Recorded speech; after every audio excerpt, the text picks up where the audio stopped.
Oh, that's credits. All right. We did it. Oh my god. All right, let's talk about the ups and downs of Black Myth Wukong, shall we? I'm going to turn this down just a bit. So, I have played and beaten almost every Souls-like there is. And this is definitely a Souls-like. I don't know if people are saying that, but it definitely is. It's got a couple of things that divert, but it's mostly a Souls-like. I've played through almost every Souls-like there is, and this is one of the best ones I've ever played. Let me tell you why. Let's get the technical, graphical stuff out of the way first. This is maybe the prettiest game I've ever played. The Demon's Souls remake has an argument. Hellblade 2 has an argument, but I think even better than those, the way that the environments look in this game, and it's such a gorgeous game, like where it takes place anyway, and the graphical performance in this game is incredible. It is absolutely incredible, the best I've ever seen, I think. The story probably would make a lot more sense if I'd ever read Journey to the West. I haven't. It's got kind of an Odyssey vibe to it, where it's like it's not really one story, it's a bunch of little stories, which is cool. It's fine. I don't have a problem with it. I was having trouble following some of it sometimes because it's kind of crazy. It's not vague like in a Dark Souls kind of way. It's more vague like in a Fever Dream kind of a way. There's just a lot of crazy stuff that happens, but it was still cool, and the imagery and set pieces that come along with that story were awesome. The lore seemed really cool, but the actual story itself, I wasn't really following much. I did my best, and I got some of the broad strokes, but regardless of that, the characters were very well written. They were well voiced.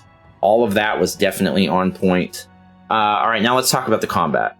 The combat is absolutely incredible. It is so good. I was worried, and I think a lot of people were worried when they first saw trailers for this, that it was going to be kind of like a tech demo kind of a feel to it. This is a very deep game with deep combat mechanics that are very satisfying on a foundational level. So you don't have to worry about that.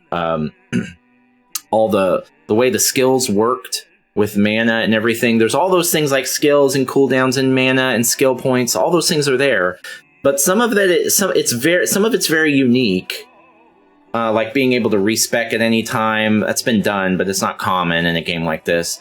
And having different stances, that's been done, but the stances were very unique. The way that the mana worked was very unique, where it was like it just didn't replenish. It was like a flask in a Dark Souls game. It only replenished when you rested, which was interesting. So there were a lot of unique mechanics with the combat, and the boss fights were absolutely incredible. There are a lot. I only did mostly just what was required, and I must have fought 40 bosses at least, and I'd say 30 of them were great. I'd say 5 of them sucked ass. Another 5 were just okay, and then like 25 of them were great, and then there were like 5 or 6 that were god tier, peak, some of the best fights I have ever experienced in any game. Particularly the final boss. I won't say anything about it, but it was the best boss fight of the year for me, without a doubt. And I beat Senator Armstrong this year.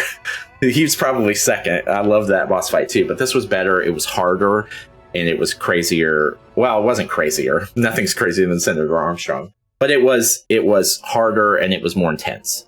So that was awesome. I don't really have anything else in the levels, the way that the level design was not peak, but it was A tier. It wasn't as good as something like Dark Souls or Bloodborne, but it was the levels were good.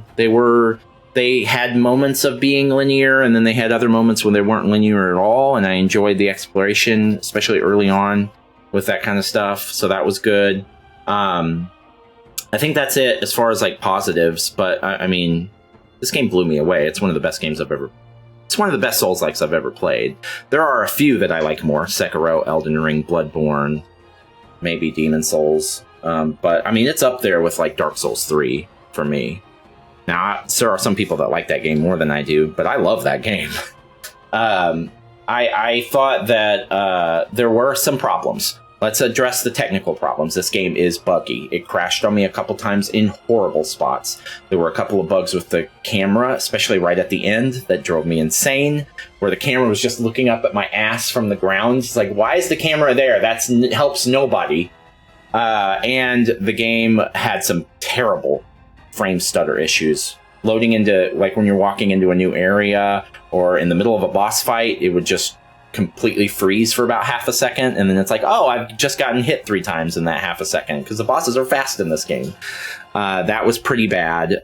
There were some weird glitches with, skills not working properly. I don't know if this is a glitch, but there is this awful thing that this skill does, and I've seen a few games do this, but it did this thing where it would, if you triggered a skill, and these are skill cooldowns that only happen every once in a while.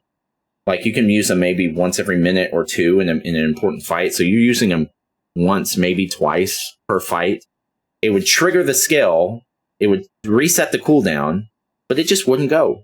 Like, because like you did it like while they were attacking or something, and sometimes I don't think it was a glitch. I think the game that's just built into the game where it just punishes you. That wasn't a good time to use that skill, so now you have to wait for the cooldown, and you don't get to do the skill. And it's kind of a life or death thing in that moment. I hated that. I freaking hated that.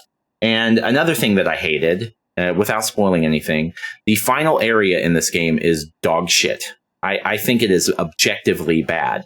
The game does this thing. I wouldn't consider this a spoiler, but if you're really sensitive to spoilers, you might want to tune out. The game goes, like I said, in between being linear and kind of non-linear, and having some labyrinthine level design at times, and then sometimes going back into being linear. But at the end, in the final area of the game, it throws you into a Breath of the Wild style sandbox open world.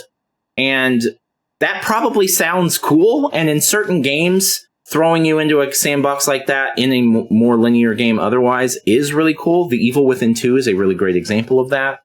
But this was at the very end of the game, and I, along with probably a lot of people at that point, are just trying to get through it, right? And so I did not want to. I spent 7 hours or more in the final area of the game, and I only had to do like 5 things.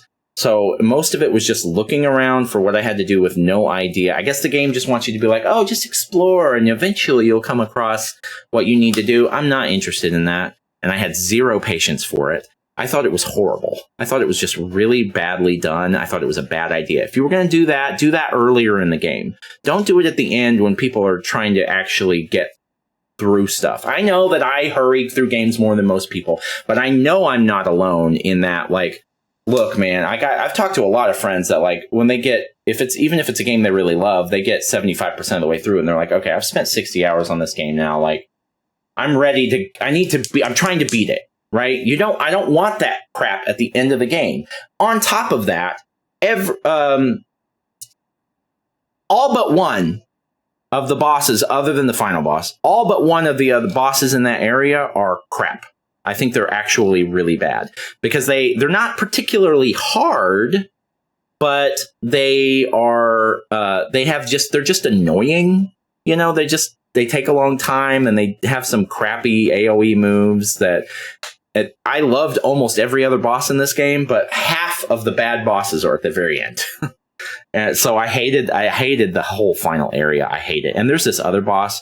I won't get into it, but it's basically a trick boss that's just HP and stamina check.